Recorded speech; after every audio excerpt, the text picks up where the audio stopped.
In this lecture, I'm going to talk about some properties of convex functions on the real line. Now, let me start by lemma 1.44 from the textbook.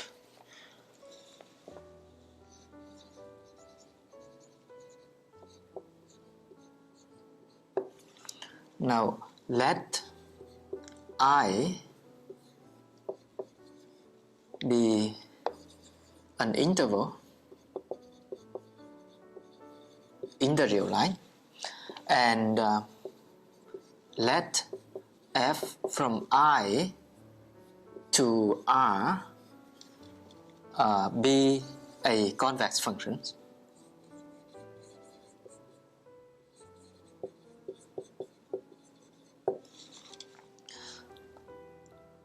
For A and B in I, and A less than X less than B, we have the following.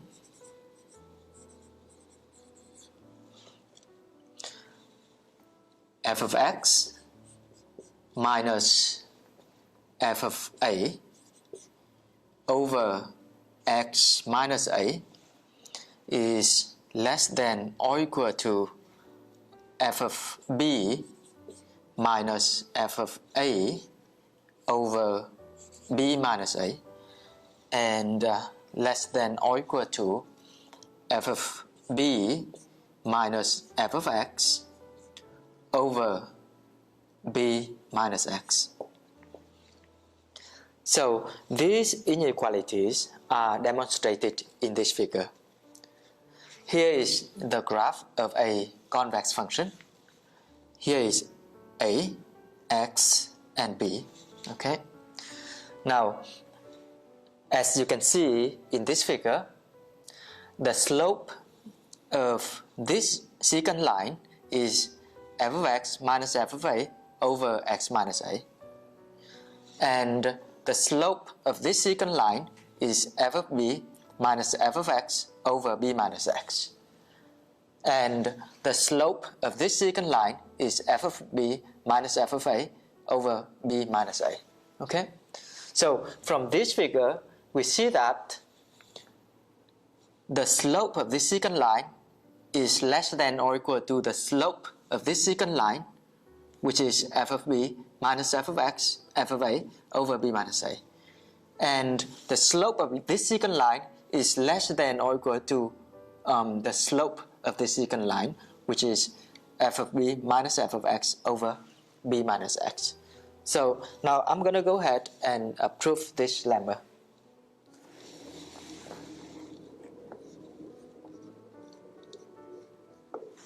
Okay, now we're going to fix A and B in I, and A is less than X less than B. Then the number t given by x minus b over x minus a over b minus a is in the interval 0, 1. Okay, so the reason is as follows.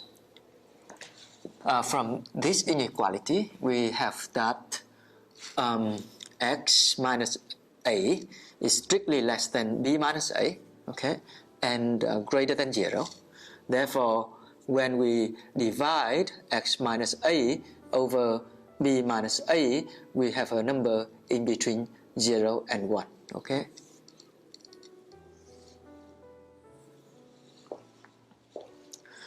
Now, using the convexity of f, we have the following property.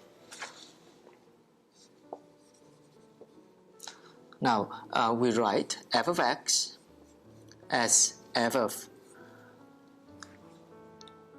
a plus x minus a. Okay, f of x is equal to f of a plus x minus a, and it can be written as f of a plus x minus a over b minus a and multiply by b minus a.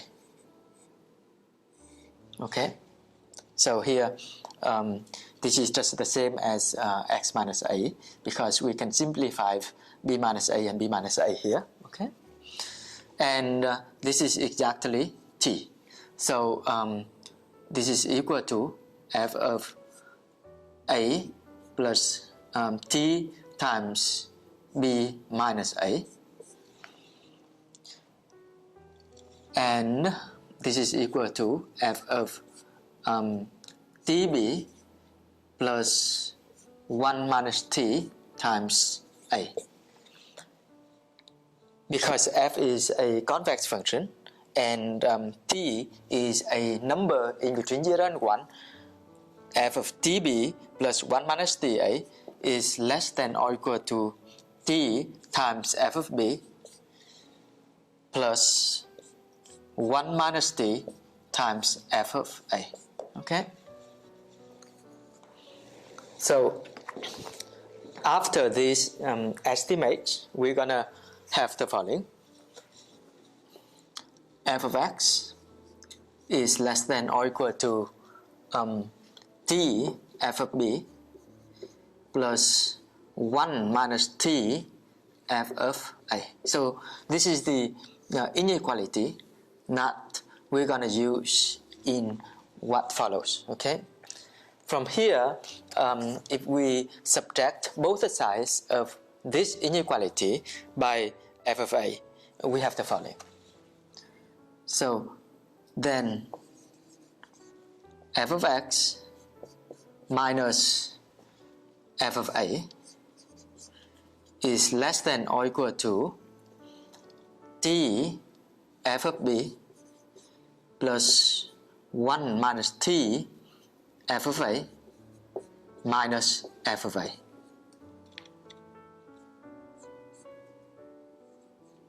Okay, and this is equal to t times f of b,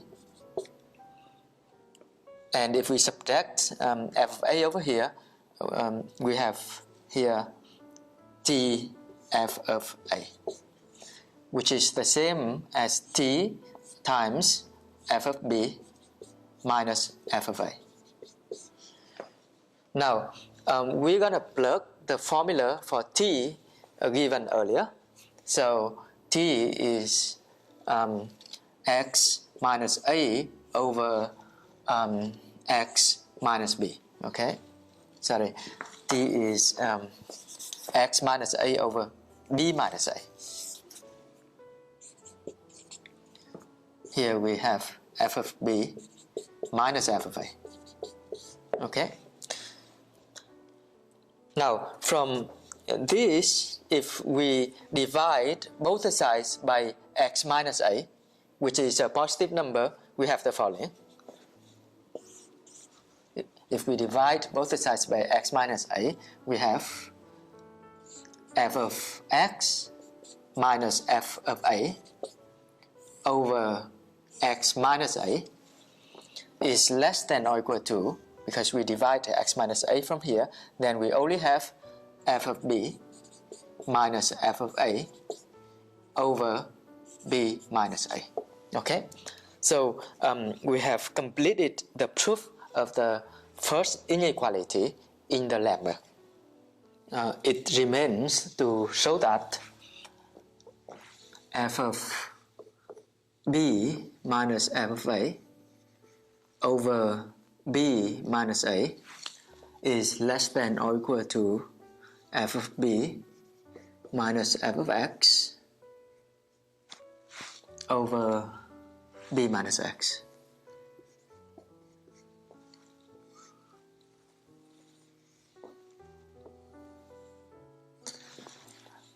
The proof of this inequality is very similar to the first part proved earlier. So we're going to use the following inequality. We use the inequality f of x less than or equal to t times f of b plus 1 minus t times f of a, and then we only need to subtract both the sides by f of b instead of f of a. So we have that f of x minus f of b is less than or equal to t times f of b plus 1 minus t times f of a. Then we subtract f of b. Okay, now this is the same as t minus 1 times f of b minus f of a. Okay, and we're gonna plug the formula for t in.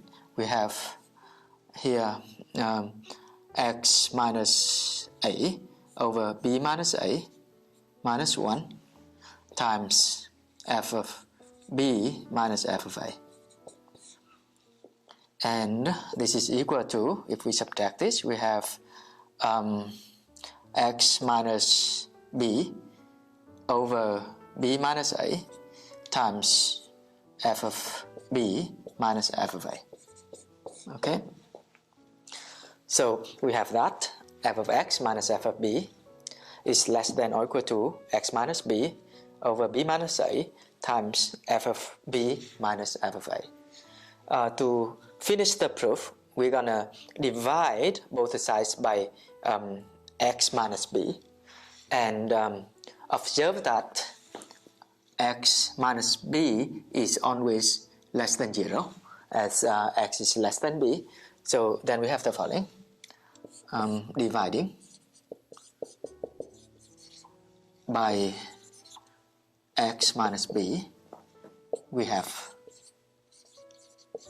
the following, f of x minus f of b over x minus b is greater than or equal to f of b minus f of a over b minus a. Okay, again, because x minus b is negative, so we have to switch the inequality here. Okay, so the proof is complete. And the next theorem provides a very important characterization for convexity of differentiable functions defined on the real line. So this is a theorem 1.45 from the textbook.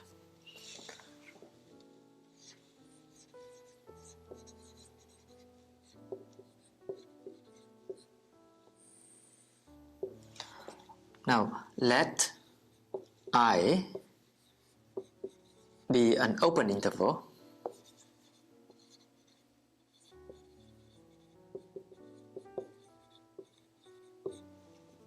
in the real line, and let f from I to R be a differentiable function.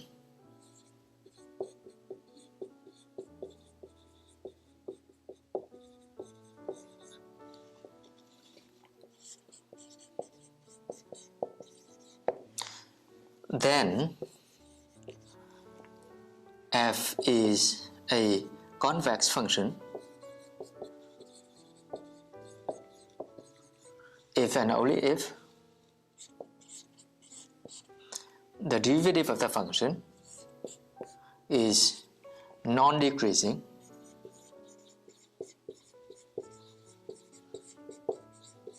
on I. Okay,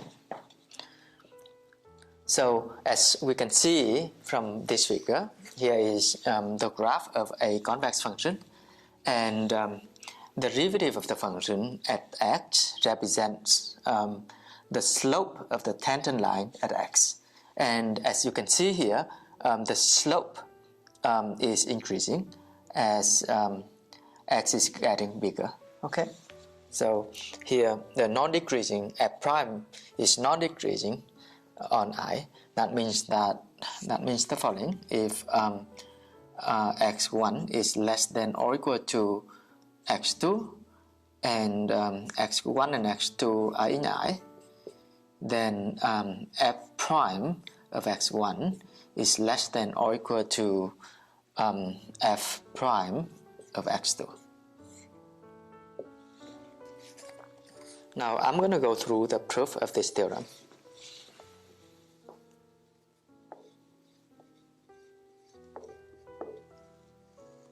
So in the first part of the proof, we're gonna suppose that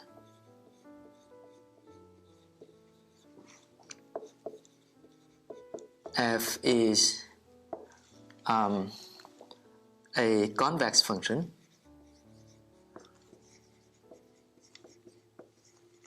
on I.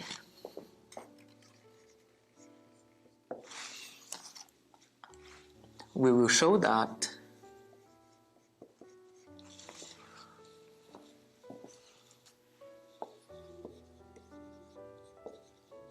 the derivative of the function f prime is non-decreasing.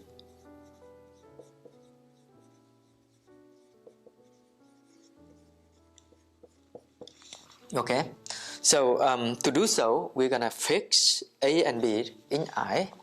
So we fix a and b in I with a being strictly less than b.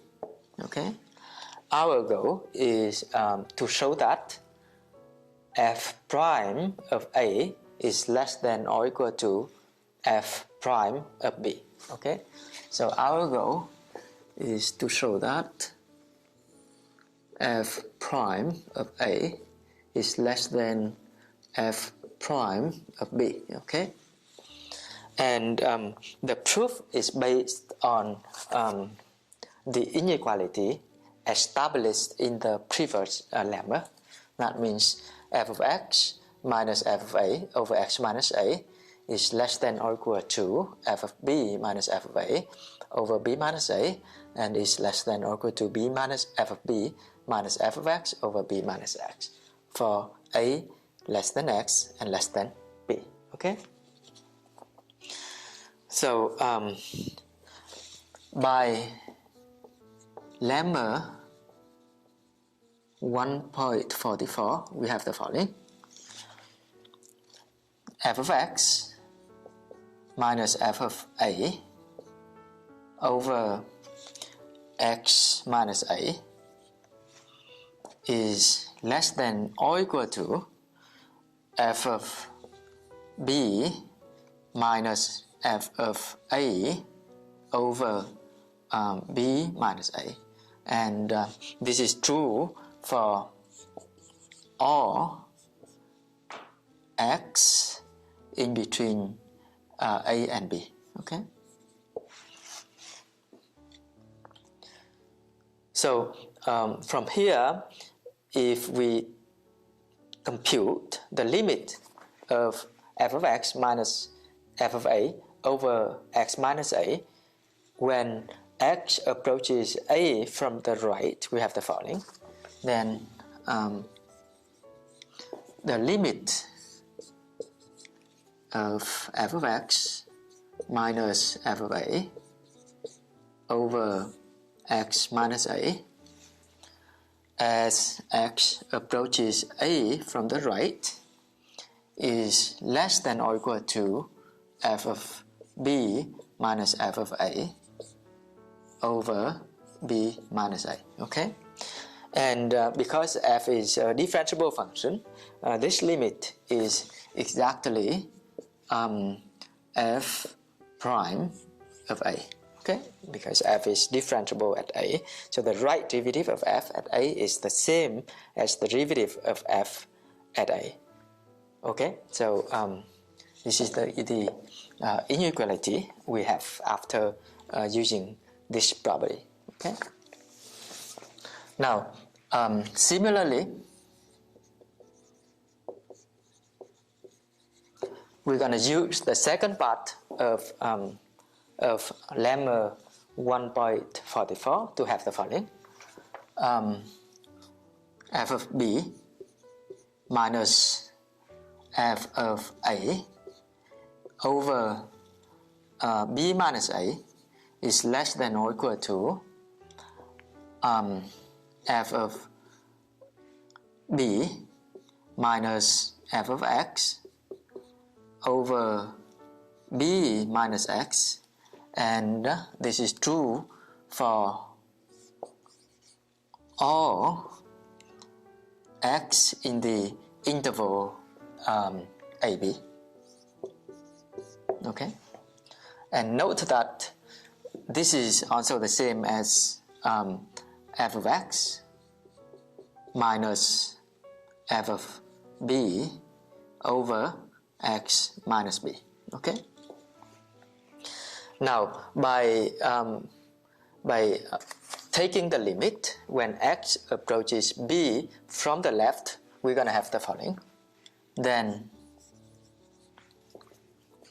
f of b minus f of a over b minus a is less than or equal to the limit of f of x minus f of b over x minus b, where x approaches b from the left. Okay, and this is just the left derivative of the function f at b. However, f is differentiable at b, so this is just f prime of b. Okay, so if we combine this inequality and this inequality, we have the following. F prime of a is less than or equal to f of b minus f of a over b minus a, and this is less than or equal to f prime of b. So we have showed that f prime of a is less than f prime of b whenever a is strictly less than b. Therefore, f prime is non-decreasing. So we have completed the first part of the proof. Now I'm going to go through the second part of the proof for theorem 1.45. So in this part, we're going to assume that f prime is non-decreasing on I, and we will show that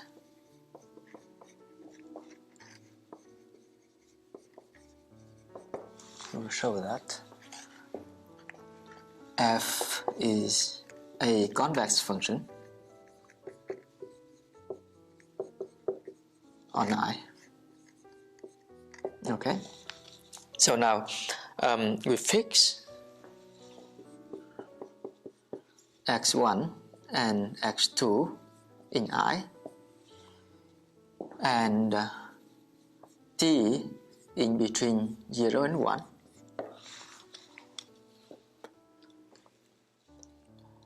And we're going to apply the definition of convexity for function. So we need to show that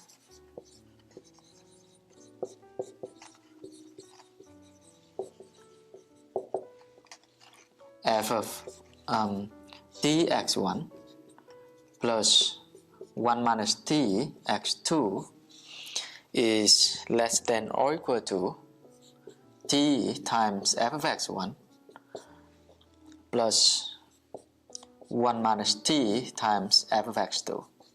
Okay, and the proof is based on the mean value theorem. Okay, so note that if x1 is equal to x2, then this inequality is satisfied, obviously. Okay,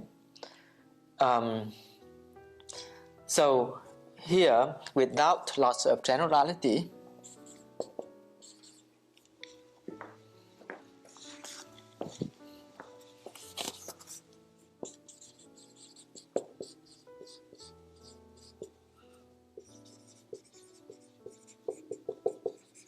we can assume that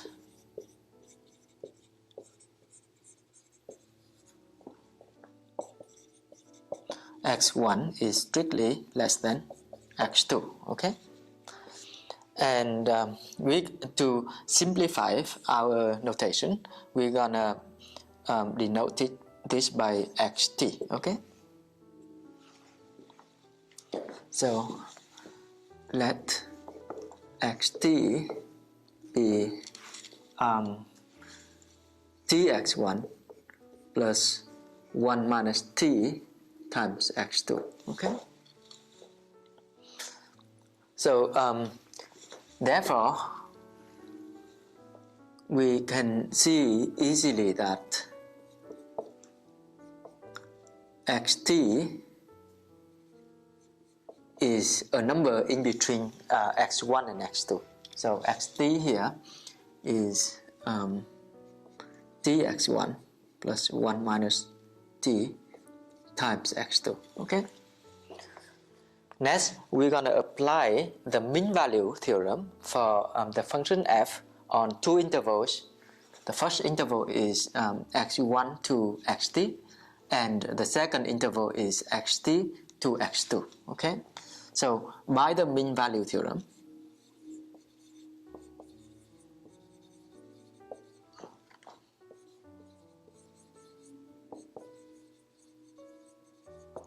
there exists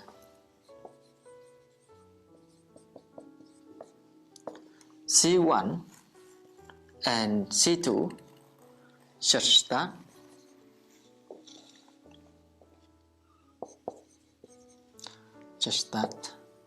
x1 is less than C1 and less than xt. So C1 is here, and xt is less than C2 and less than x2. Okay, so here is C2, and the following is satisfied. F of xt minus f of f1, f of x1, is equal to f prime of c1 times xt minus x1. Okay, and if we take into account of the formula for xt, we see that xt minus x1 is just 1 minus t times x2 minus x1. So this is equal to f prime of c1 times 1 minus t times x2 minus x1. Okay,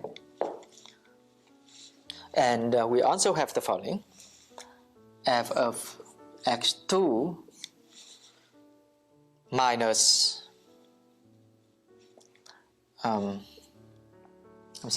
this is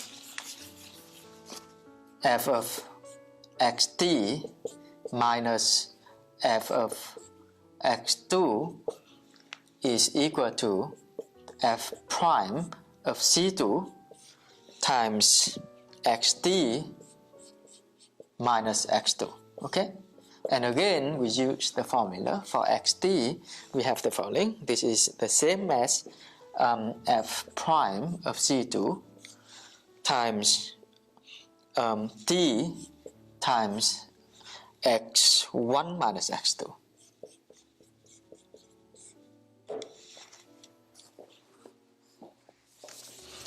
Okay, now to continue the proof, we're gonna multiply. So over here we see that we have f prime of c1, 1 minus t times x2 minus x1. Here we have f prime c2. This is t, and this is x1 minus x2. So we're gonna multiply both the sides of the first equality by t, and then we multiply both the sides of the second equality by 1 minus t to obtain the following common factor: t times 1 minus t times x2 minus x1. Okay, so then we have the following. Then t times f of xt minus t times f of x1 is equal to f prime of c1 times t times 1 minus t times x2 minus x1. Okay, and we also have the following: 1 minus t times f of xt minus 1 minus t f of x2 is equal to f prime of c2 times t times 1 minus t times x2 minus x1. I'm sorry, over here is x1 minus x2. Okay, now if we add these equalities together, we have the following. After we add this, we have f of xt. Note that here we have t f of xt, and here we subtract t f of xt. So the remaining term is f of xt minus t times f of x1 minus 1 minus t times f of x2. This is equal to, here note that if we factor out t times 1 minus t times x2 minus x1, we have the following. So here we have t times 1 minus t times x2 minus x1, and inside of the parentheses here we have f prime of c1. Note that we have to change the sign over here, because here we have x1 minus x2. So here we subtract f prime of c2. And as you can see that c1 is less than c2 and f prime is non-decreasing, so f prime of c1 is less than f prime of c2. So here this is less than or equal to 0. Okay, note that t is positive, 1 minus t is positive, x2 minus x1 is positive, this is negative, is less than or equal to 0. So the whole thing here is less than or equal to 0. Okay, therefore f of xt, which is the same as f of tx1 plus 1 minus tx2, is less than or equal to t f of x1 plus 1 minus t f of x2, and therefore f is a convex function by the definition of convexity. In the next corollary, we're going to use the second order derivative to characterize the convexity for functions. This is corollary 1.46 from the textbook.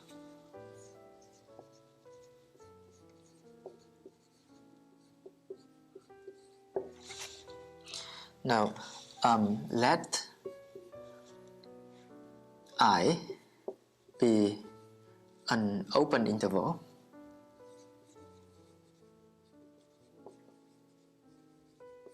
of the real line,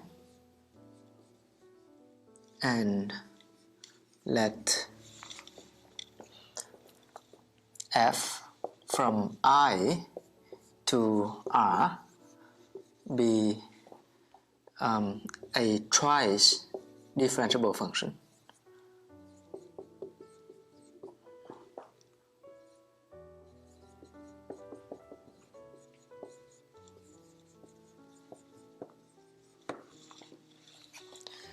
Then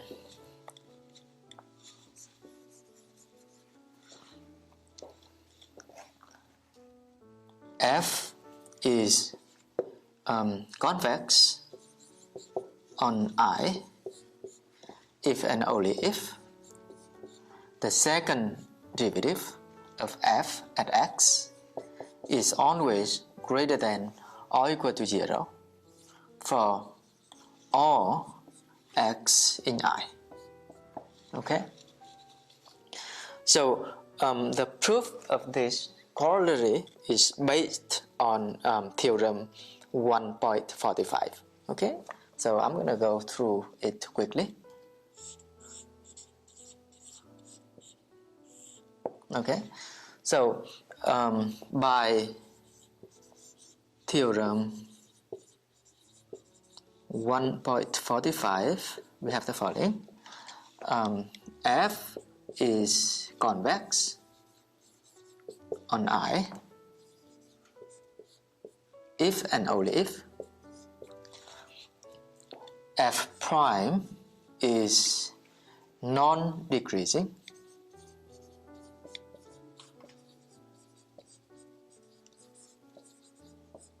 on I, and by a very familiar property of calculus we have the following. F is non-decreasing on I if and only if the second derivative is of x is greater than or equal to 0 for all the second order derivative at x is greater than or equal to 0 for all x in I. That means the second derivative is non-negative on this interval. Okay, so the proof is complete. Now I'm going to go through some examples where we use theorem 1.45 or corollary 1.46 in order to show that some given functions are convex. Okay.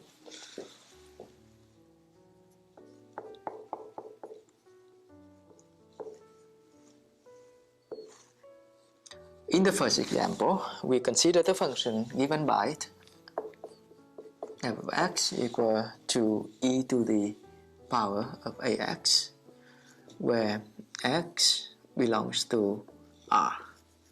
Okay.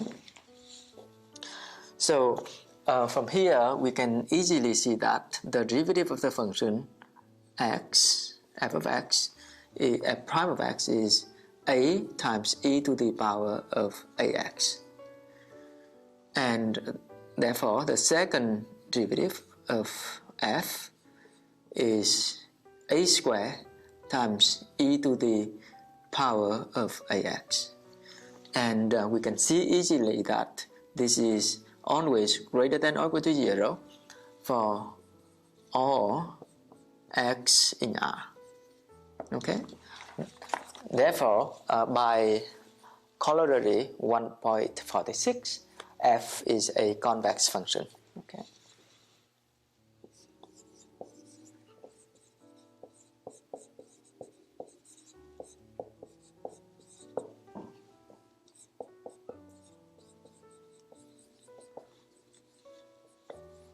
Okay. Now, in the second example, we look at the following function. F of x equals minus ln of x. Here, the interval I is 0 to infinity. Okay.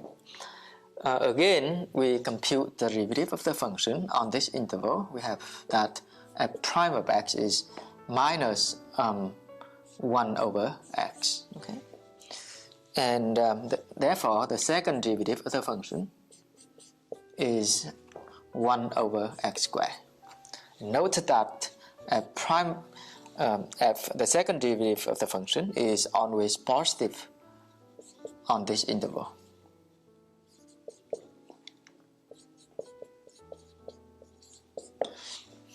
Again, by corollary 1.46, f is a convex function.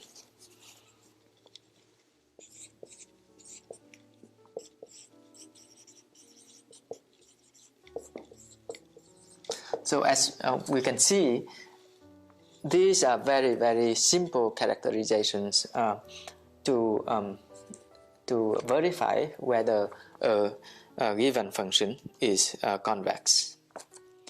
So let me go through some more examples. The third example is f of x given by x to the p. Over here, x belongs to the interval 0 to infinity, and p is greater than or equal to 1. So p is a constant here. And again, the derivative of the function is p times x to the power of p minus 1. And the second derivative of the function is p times p minus 1 times x to the power p minus 2. And because p is greater than or equal to 1, the second derivative of the function is greater than or equal to 0 for all x in this interval. Okay, so f is a convex function.